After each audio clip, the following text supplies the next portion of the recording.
ខេឥឡូវតាមចាក់បទចម្រៀងបឹងកវ៉ាន់ solo ដែលខ្ញុំបានផ្ញើទៅហើយចំពោះមេរៀន scale ដែលយើងបានរៀនហើយការដែលយើងបានជួបគ្នាការប្រហែលជា2-3 សប្តាហ៍មុនយើងបានរៀនអំពី scale ទីតាំងទី2 C អូខេ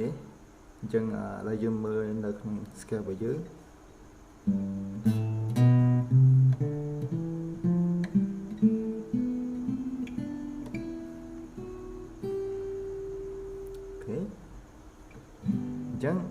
តាមរយៈ scale មួយហ្នឹង solo ជាមួយនឹងបទចម្រៀងនឹងបានយើងចេញពីខ្សែទី5យើងមានពីប្រឡោះទី5ទី2ទី5យើងប្រើដៃកូនណាចូលណាតទៅទៀតខ្សែទី3យើងមានទី4និងទី2ហើយឡើងមកខ្សែទី4ប្រទី2បកមកទី5វិញអូខេកន្លែងនេះគឺយើងបកទៅខ្សែទី4ប្រទី2ទី4ហើយចូលមកទី2ខ្សែទី3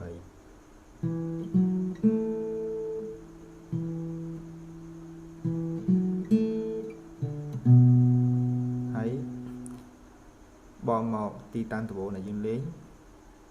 ខ្សែទី5ហ្នឹងប្រឡោះទី5នៅហើយប្រឡោះទី5ហើយនឹងទី2ហើយបកមកទី5វិញនៅពេលយើងបកមកទី5វិញយើងអាចដៃកូនចុះមកខ្សែទី4ក៏បានដៃនាងចុះមកខ្សែទី4ក៏បាន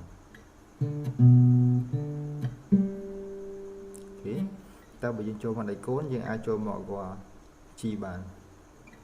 អញ្ចឹងគឺមើលមួយ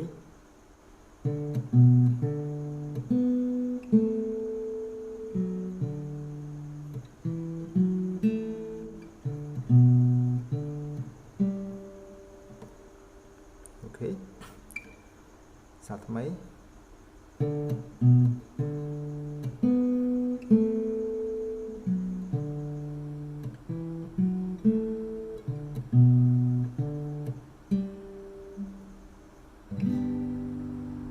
ពេលយើងចូលមកអក្សរ G ហ្នឹងត្រង់ដៃកូនខ្សែទី5ខ្សែទី4ប្រឡោះទី5ហ្នឹងគឺយើងចែកកញ្ចប់ទៅហើយម្រាមផ្សេងគឺយើងចូលមកទម្រង់អក្សរ G មកហើយយើងលេងអក្សរ G អូខេ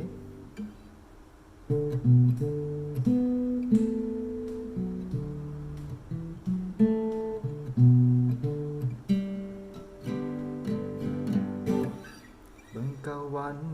solo